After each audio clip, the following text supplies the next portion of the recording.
Hello, everyone. You just listened to Fantasmic by Bruce Healey, and I am ecstatic to welcome you all to the second ever show of the Wellesley House of Mouse, the Disney-focused radio show that brings you the news, reviews, and anything else that I choose, straight from the House of Mouse. I'm your host, Samantha B., and you're listening to 91.5 WZLY Wellesley, live from the WZLY studios. Quick disclaimer before I begin. I apologize if my voice starts to go. I have a cold this week, but I came to the studio armed with a cough drop and water. So, hopefully things won't go badly. All right, starting off with the news of the week. I'm going to jump right in with the first item of news, which is the opening of the new Mickey and Minnie's Runaway Train ride. It opened this past Wednesday in Disney World's Hollywood Studios and is the first full ride-through attraction that stars Mickey, Minnie, and their friends. While Mickey and Minnie have had houses in Toontown and Disneyland since 1993, and Mickey used to have a house in Magic Kingdom and Disney World, Mickey, Minnie, and their friends have never had a full ride-through attraction. Mickey and Minnie's Runaway Train has replaced the Great Movie Ride inside the replica of Hollywood's Grauman's Chinese Theater within Disney's Hollywood Studios. A second version is expected to open in Mickey's Toontown in Disneyland in 2022, and a brand new, newly constructed replica of Hollywood's El Capitan Theater that will be referred to as El Capitoon Theater. The ride includes familiar favorites like Mickey, Minnie, Donald, Daisy, Goofy, Pete, and Pluto, along with Donald's nephews, Huey, Dewey, and Louie. The style of animation is based on the modern series of Mickey Mouse cartoons that have been airing on Disney Channel since 2013. The ride is trackless and uses sensors throughout the floor in order to create a randomized ride experience that is virtually seamless and more exciting to guests who don't know where their train car will go next. If anybody knows about the Ratatouille ride in Disneyland Paris or there's a Mystic Manor ride, I believe it's in Disneyland Hong Kong. Those rides also feature the same sort of trackless, technology. And so this is the first ride that's going to be in the United States that has this technology, and I'm super excited about it. Where was I? The ride features a new original tune called Nothing Can Stop Us Now and accompanies riders as they travel through the wacky and physics-defying cartoon world of Mickey and his friends. The ride also features new technology nicknamed 2.5D, which is supposed to simulate 3D, but without the need for glasses. The ride also includes more hidden Mickeys than any other Disney ride, which I'm super excited about. The store Box Lunch is launching a new line of merchandise based off the ride, and items from that line will be available online and in store. If you are heading to Disney World anytime soon, I would definitely say go check out the ride because it looks so cool. I do have to warn you though that and I haven't checked this online yet, but a friend of mine said that right at this moment the ride waits are around 300 minutes long or shorter, and so obviously if there's a fast pass option, which I'm not sure if there is yet, try that. If there isn't and you still want to go because it seems amazing, then make sure you have some popcorn in hand, some cotton candy in hand. Make sure that you have some nice line games that you can play with your family so that you can get on the ride. All right, the next item of news is that the 2020 Epcot International Flower and Garden Festival started on Wednesday. The festival will continue on through June 1st and features gorgeous gardens, topiaries shaped like Disney characters, and new food all over Epcot Park. Some of the new food offerings in this year's festival are at the brand new Magnolia Terrace Outdoor Kitchen, located in the American Adventure in Epcot.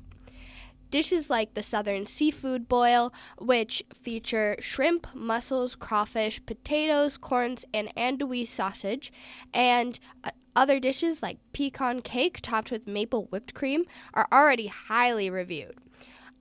If you are heading to Epcot in the next 3 months or so, the International Flower and Garden Festival is not to be missed. All right, the last item of news is not as new as the Mickey and Minnie ride and the Epcot Festival, but it's just as exciting.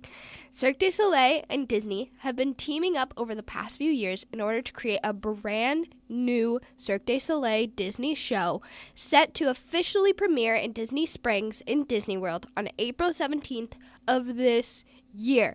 The show is named Drawn to Life and is all about Disney animation. From what we know so far, the show centers around a girl named Julie, whose father was a Disney animator. When he passed away, she discovers his last animation of 3 seconds in a letter addressed to her. This discovery leads her to embark on a journey with a pencil and a troupe of imaginative characters as her guides. The show is said to be filled with Disney characters, which is so exciting, and is a true love letter to the art of animation. During her journey, Julie learns to animate, and this leads her to animate the story of her future. Not only was the show created through the collaboration of Cirque du Soleil, Disney Animation, and Disney Imagineering, but Disney legends like Disney animator Eric Goldberg, who animated the Genie and Aladdin and many other awesome characters, were integral to the creation process. The set of the show will be a recreation of an animator's drafting table and will truly be a sight to see. I, myself, truly cannot wait to see the show someday and look forward to the story, the homage to animation, the set design, the costuming, and the original score that is said to be inspired by classic Disney music. I think this show sounds amazing. I've never been to a Cirque du Soleil show before, and I think that it would only be fitting if my very first Cirque du Soleil show was also a Disney show. I would definitely cry. I wouldn't think I would cry. I would definitely cry. But, happy tears. Very excited, happy tears. All right, that's it for the news. We kind of whizzed through those. I'm trying to figure out the timing for this show. Last show, it ended, I was talking for so much that I didn't really get to play any of the music that I wanted to play, and I also ran 1 minute into the person whose show is after me, and so I'm trying to figure out how to balance my time so I can play some music, but I also talk, so we'll see how it goes. The next thing that I'm going to be doing is the review part of the show. So, this last Saturday, I went to a Pixar marathon. And you might be thinking, Samantha, was this Pixar marathon just you sitting with some friends, in a TV room and watching a bunch of Pixar movies? And while that sounds amazing, and I'm probably going to do that, next weekend because that's a great idea, this Pixar marathon was actually in a movie theater. To be specific, it was in Showcase Cinema Deluxe Legacy Place, longest name ever, in Dedham, Massachusetts, which is right by Wellesley. And it was one of just 11 theaters nationwide that held this amazing marathon. And I am so lucky that it was close by because, I, as such a huge Disney fan, if I had heard about this marathon and it wasn't close by, I would have been so sad. But I got to go, and it was one of the best days of my life. I went with one of my awesome friends, Tori. She's a huge Disney fan just like I am, and we had a blast. Oh my gosh. So this Pixar marathon started at 9 a.m. in the morning. And by the time it was finished, it was 9:30 p.m. So it was a legit marathon. It had seven movies in total. So when we walked in at 9 a.m., there was lining just the walkway to the table where we checked in and got our official marathon badges or whatever, or I think it was a lanyard. There were the posters of the movies that we were gonna watch lining the hallway, and so Tori and I just walked through and we were singing and dancing. I definitely did some twirls. It was amazing. A little more boisterous than I might be otherwise at 9 a.m. except for this show.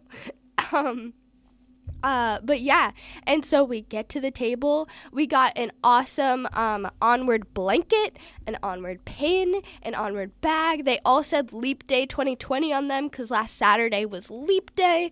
And then there was this little like backdrop thing where they took our pictures and then they printed it out for us, and it was amazing. And they gave us these little staffs which they have in the Onward movie, which I kind of buried the lead, to be honest. The Pixar Marathon was because of the Onward movie, which is coming out today, actually, widespread to theaters. And I'll give a little shout out to that later, telling you guys to go because it was amazing.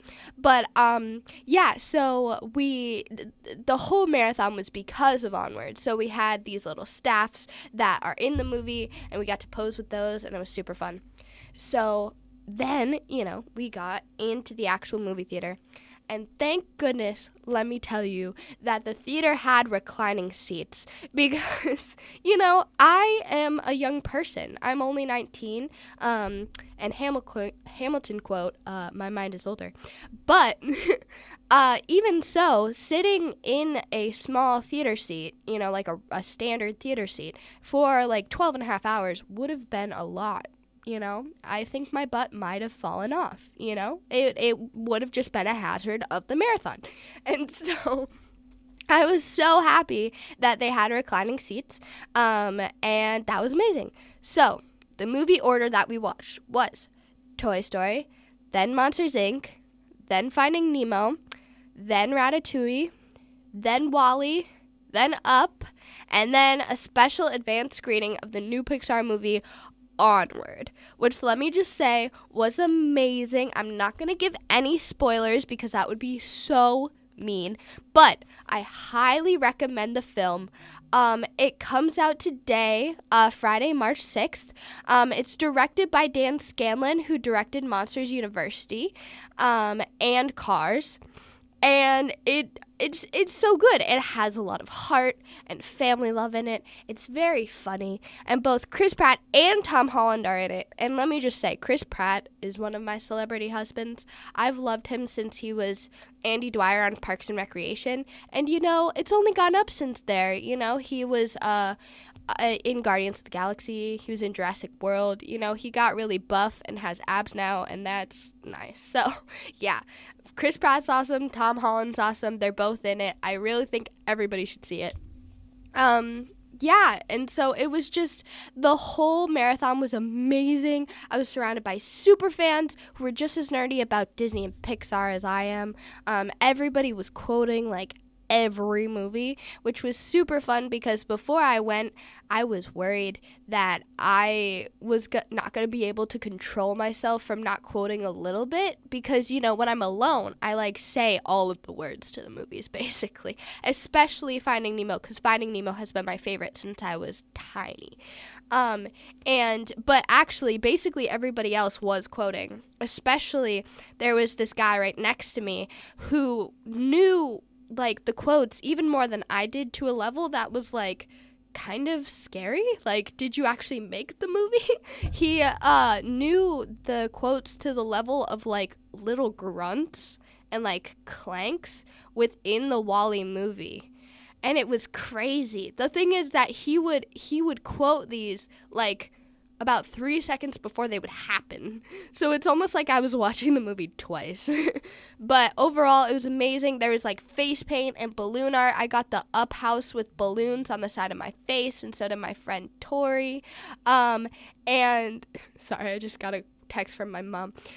She's listening right now. Hi, Mama. I want to give a shout out to you. I think it's funny you're texting me during the show because anyway, there was also Pixar trivia at the marathon, which was super fun. They, everybody, like I said, because everybody was a super fan, everybody really knew the trivia. And I knew most of them, but because everybody was raising their hands, I was never called on. But luckily, there was this other guy next to me, and he got 2 questions right. And so he gave me and Tori one of his prizes, which were these like little toy figurines from the movie. So now I have the character that Chris Pratt plays, which his name is Barley, and he's awesome. And I have him on my desk. So that's super fun. All right, so I'm going to put on a little song break.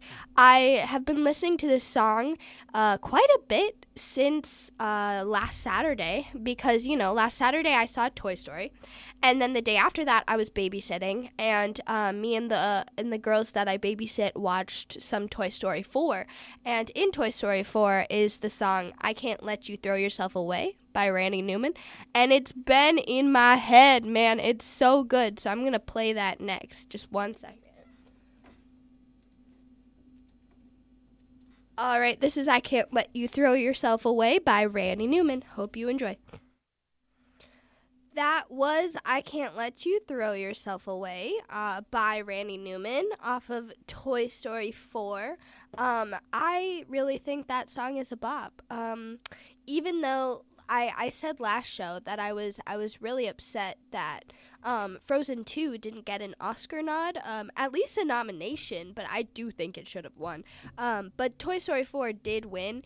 I still think Frozen 2 should have won over Toy Story 4, but I do really like that song. I think the movie overall definitely has heart. It just, I don't know, it wasn't at the caliber of Frozen 2. And if you want to hear me rant about that, then go ahead and listen to my last episode, which was on, which I'm uploading all of these to YouTube. And if you're currently listening live and you're interested in going to my YouTube channel, I'm going to do a reference to it at the end of the show, and then you can know how to go. Also, if you are currently listening to my show on YouTube, I said this last show, but I'm going to say it again. I apologize that you weren't able to actually listen to the song. While I am legally allowed to play copyrighted music on the WZLY radio waves, because the station has the license for me to do so, I cannot play copyrighted music on YouTube. So if you do listen on YouTube, you're just going to hear my beautiful voice talking, but you won't hear any of the songs. But I do put the songs in the little description box under each episode so that you can go ahead and look them up on your own, because I play songs because that I want it to be part of the experience of my show. So yeah. All right, so next thing that we're going to do is the deep dive. I'm sorry, I got distracted again because my mom keeps texting me. Okay, so my deep dive today is going to be about the Animal Kingdom Kilimanjaro Safari. So, the Kilimanjaro Safari is a ride in Animal Kingdom in Walt Disney World. As a huge animal lover and a biology major who wants to study animals and how they interact with their environment, any chance to see animals up close is an amazing opportunity. Couple that experience with Disney, and you have the amazing Kilimanjaro Safari that I personally have only been on once, but I want to go again really badly. The Kilimanjaro Safari ride was created in tandem with the Animal Kingdom park that it resides in. The park and safari were designed and constructed over the course of a 3 to 4 year period from when it was announced in 1995 to when it opened on Earth Day, April 22nd in 1998. Joe Rohde, the creative lead on the Animal Kingdom project, was tasked with creating a park that was linked to the magic of Disney, but that was based on animals and was not just a zoo. Experts like zoologist Rick Barangi and Dr. Jane Goodall, who I want to be, I want to be Jane Goodall. Can we be best friends? I want to be her. They were brought onto the project in order to make sure that every aspect of the safari and its creation were optimal for the safety and well-being of the animals brought to the attraction. Disney was urged not only to build the best living facilities and medical facilities possible, but also to provide as much space as possible for the animals. Thus, 20% of the Animal Kingdom was allocated for the animals in the safari attraction. To put this amount of space into perspective, the Magic Kingdom Park in Disney World is 107 acres. That whole park can fit comfortably inside the 110 acres of space that the animal attraction takes up. So imagine, if you've ever been to Magic Kingdom, it's huge, you know? It can fit inside with just like 3 acres to spare inside the entire, safari attraction, which is amazing for the animals. Disney landscape architect Paul Comstock traveled the world to collect plant specimens and seeds to fill the space with natural plants that would create a natural habitat for the animals and would screen out the outside world. The placement of everything, and even the color schemes within the attraction, were planned in order to not only be as close to a natural environment for the animals as possible, but also to fool the park guests into feeling like the space is even bigger than it actually is. Disney Imagineers are experts at transporting guests into fully immersive lands, and the Kilimanjaro Safari in Animal Kingdom is no different. Furthermore, Disney Imagineers created nearly invisible and virtually seamless transitions between spaces designated for each kind of animal in the attraction, in order to not only keep the guests safe, but to keep the animals safe as well. Trenches, walls, and other natural barriers that are not in the guest's eye line safely keep animals within designated zones, while maintaining the illusion that the safari is a natural savanna/grassland. Features like strategically placed feeding stations, salt licks, and water are used throughout the attraction to naturally and slyly coax animals to places that are visible to guests in the safari vehicles that carry the guests through the attraction. For example, and I love this fact, the lions visible on the safari have air conditioning built into their rock formation to keep them cool and incentivize them to lay out where they are visible to guests. Likewise, their rock formation has heating when it gets cold in the winter. Though, just saying, it doesn't get that cold in Florida. But compared to what the lions are used to, it definitely does. While many guests may think that the Kilimanjaro Safari trucks are on a track, like many of the other rides at Disney World, they are actually free-moving so that they are able to maneuver around animals, such as wildebeest or antelope, that may stubbornly lay down in the middle of the road. A fun fact about the fantastic babao trees that are found around the attraction and that are similar to the gigantic tree of life in the middle of Animal Kingdom is that they're actually made out of concrete. The one babao tree that was actually alive in the Animal Kingdom unfortunately died a few years ago during a cold winter. The Kilimanjaro Safari ride is truly spectacular and includes animals such as flamingos, zebras, rhinos, hippos, crocodiles, antelope, pelicans, storks, giraffes, wildebeests, warthogs, lions, cheetahs, ostriches, hyenas, and many more. Just saying, and I wish there was like a video component to this. I do and I don't. But I was kind of dancing while I was doing that, like making little like YMCA and other movements, because it turned into a kind of beat, you know? Hippos, crocodiles, antelope. Anyway, I'm not going to do that again. If you're interested in fish, like my baby sister is, I am sorry to say that the ride does not include any views of fish.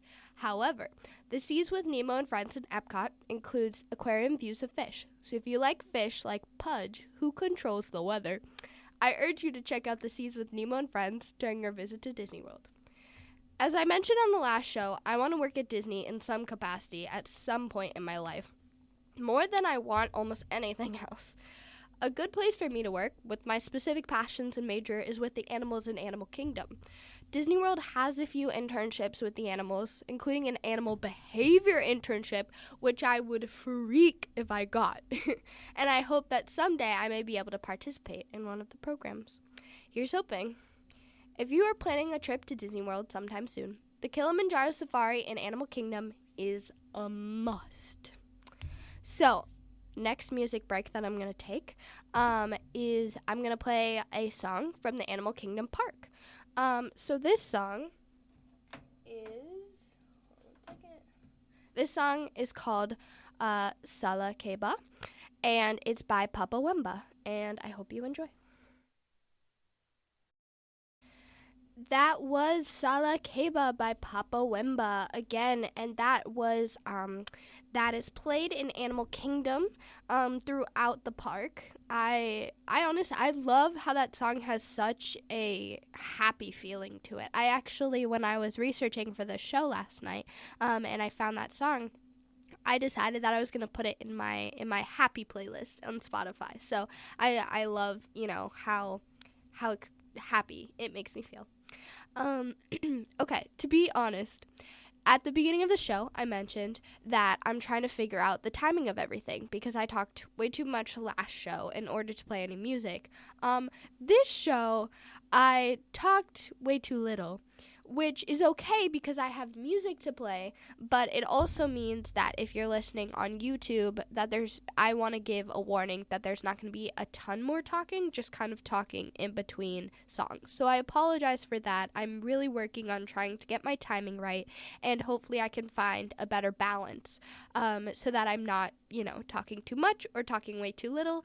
So I definitely have stuff, but if you are on YouTube, you won't be hearing the songs. But again, I really urge you to look up the songs on your own, especially because the next songs that I'm gonna play are all excerpts, instrumental excerpts from the movies that I saw through the Pixar marathon, and they're some of my favorite parts of these soundtracks. So up next is Define Dancing by Thomas Newman from WALL-E. A little backstory on this is that WALL-E not only is an amazing movie, but is the movie that my mom and my stepdad Mark kind of identify with the most, in the sense that my mom identifies with Eva, and my stepdad identifies with WALL-E.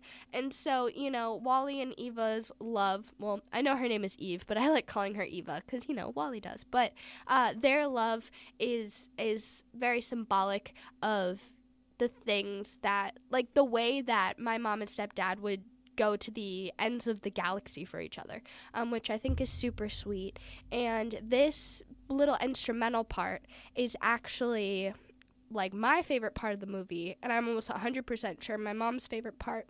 And it's called, it's when, if you've ever seen the movie, Eve and WALL-E are dancing outside of the ship, outside the Axion, because WALL-E was blasted into space, and he ends up, Eve runs after him because she thinks he's gonna die, but then he's okay, and then they dance around, and it's adorable, and, of course, she can fly, but he uses a, I keep needing to sneeze, and then it doesn't happen.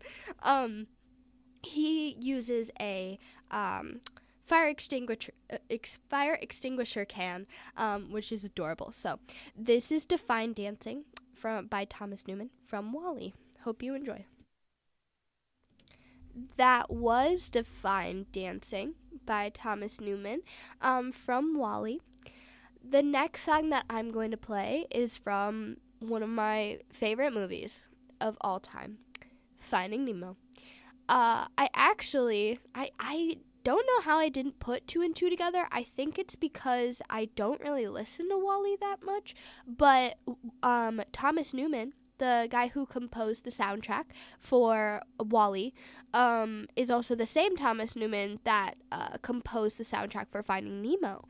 And actually, I knew the name Thomas Newman from Finding Nemo because when I study, this is a fun fact about me, I listen to this 1 hour long loop, and it's just called Ocean by Thomas Newman, and it's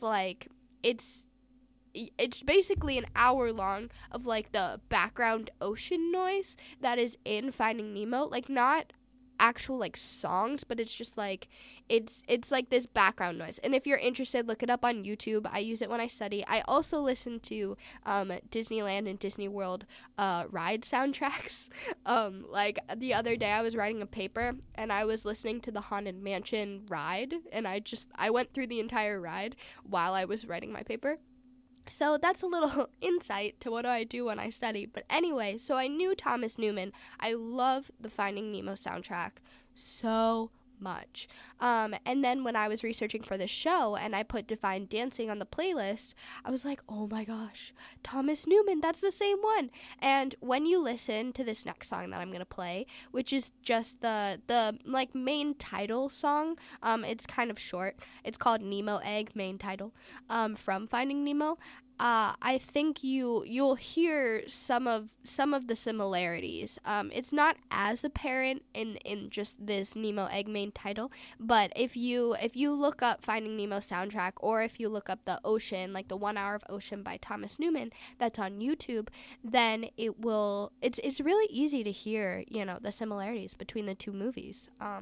So yeah, this is Nemo Egg, main title, by Thomas Newman from Finding Nemo. Hope you enjoy. That was Nemo Egg, main title, by Thomas Newman from Finding Nemo. Like I said, very short. I wish I could play more, but I just, I want to have little snippets from each of the movies, and then maybe add more if there's time later, which honestly there probably will be. I am doing poorly at the time management of this show, but that's okay. It's a learning process. But yeah, no, honestly, listening to that just now, so in the studio, there are these big speakers that I can turn up and hear the music. When I'm actually talking, the speakers don't play me talking, because that would be not only really distracting, but would have feedback, in the mic, which would be really bad. But when I'm playing music, I can hear the music really nicely. And just listening just now to the Nemo Egg, I almost started crying, to be honest. Finding Nemo is such, it just means home to me. It means childhood. It means home and happiness. So I love how music can make you feel that. It can really transport you to this feeling or a time, and it's incredible. I do wish that sometimes I wish that I could be a composer, just so that I can make people feel deeply like that. And I haven't studied music enough that I feel like I would be able to do that, but so I've written 2 songs, but they're small, they're on ukulele, it's not, but I think the power that composers have and is just incredible. I love it. Next up is I'm gonna play the Monsters Inc. Well, it just says Monsters Inc., but I'm almost 100% sure that is the title song. So you might recognize it if you've seen Monsters Inc. before. And it's composed by Randy Newman. And it's from Monsters Inc. So I hope you enjoy. That was Monsters Inc. by Randy Newman from the movie Monsters Inc. I love that movie. Before I was so into Stitch, I was very much into Mike Wazowski, and I still very much am. I'm saying very much a lot, but I still love Mike Wazowski. I just, Stitch is kind of an obsession at this point, but in a good way. But yeah, no, Monsters Inc., I love it. When I was little, fun fact, my mom especially, but just my parents in general, called me Boo, just because I sort of looked like Boo. I had the dark hair. My mom would put my hair into pigtails. It was my very first movie that I ever saw in the theater. By that point, I'm not sure exactly how old I was, but I don't think I was 2 yet. So my mom tells me that I ate popcorn off of the floor for a good chunk of the movie, which is hilarious. And also, every time I hear that story, I'm like, Mom, that's kind of negligent. But anyway, really funny. But yeah, no, Monsters Inc. is such a good movie. Monsters University is also amazing. I love how they kind of refresh the story without, messing with the old one, just because it's a prequel. I enjoyed that they decided to go that route instead of a sequel. Though it would have been cool to see Boo again. Obviously, in Monsters University, Boo is not there because they're not scarers yet. They're in college, and also because she wouldn't have been born yet. So, Also, my mom just texted and she says, I make no apologies about, letting me eat popcorn off of the floor. And, that's okay. All right, next up is the Ratatouille main theme, which is from Ratatouille, another movie that I watched this weekend. I hope you enjoy. That was Ratatouille main theme by Michael Giacchino from Ratatouille. Up next is a little excerpt from Up. I love the movie Up. I also love Ratatouille. Just because I'm going past it doesn't mean I don't love it. But I do want to talk about Up for a second because I really wanted to play Married Life, which is, the song with Carl and Ellie at the beginning. But I literally would cry. Like that beginning scene or like a series of scenes with Carl and Ellie at the beginning of Up are some of the most heartbreaking scenes I've ever seen. And every single time, like I know it's all coming, but I literally start crying at the beginning now because of the fact that not only do I know it's coming, but I'm like, oh my gosh, they're so happy. And I start crying like instantly. So I'm not gonna play Married Life. Instead, I'm just gonna play Up with Titles, also by Michael Giacchino. So see if you can spot some similarities between the Ratatouille main theme and this beginning Up with Titles theme. And yeah, Up with Titles by Michael Giacchino from Up. That was Up with Titles by Michael Giacchino. From the movie Up. Very short, but like I said, I cannot play Married Life. That would be a bad idea. So, next up is a song actually from Onward, and it's not going to give anything away. But it has words in it, and Brandy Carlisle sings in this. It's called "Carried Me With You" from Onward, which again I really strongly recommend to anyone who can see the movie at any time. It's very good. Carried Me With You by Brandy Carlisle from Onward. Hope you enjoy. That was Carried Me With You by Brandy Carlisle from the new movie Onward. I love that song already. I've only listened to it in the theater and then now, but it gives me all the feels and it makes me think of my mom because she always carried me with her. So the last song that I was going to play is Life is a Highway, because even though I didn't watch Cars last Saturday, Life is a Highway is a jam, but I don't have time because I don't want to go over into the next person's show like I did last time. So I think that I'm going to wrap up my show now. If you are so inclined, go ahead and listen to Life is a Highway on your own. Like I said, it's a jam. But that's it for me here at the Wellesley House of Mouse. I truly hope that you enjoyed listening to my second show ever. I love you all, and I hope that you tune in next Friday at 9 a.m. or decide to listen on my YouTube channel, where I post every episode that I air. If anyone listening live wants to check it out, the channel is my name, Samantha Beavers. Beavers is spelled like the animal, but without the A. Thank you again for listening. Peace out from the Wellesley House of Mouse.